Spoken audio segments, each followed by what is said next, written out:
Amarijet Boeing 767 freighter at the end of the runway, holding to take off because we have an awesome KC-135 about to land.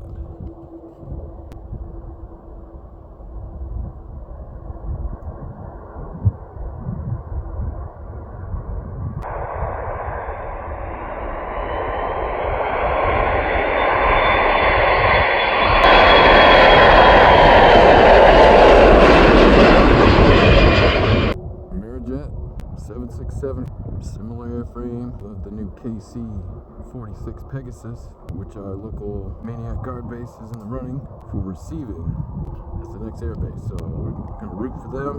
This is what it would look like.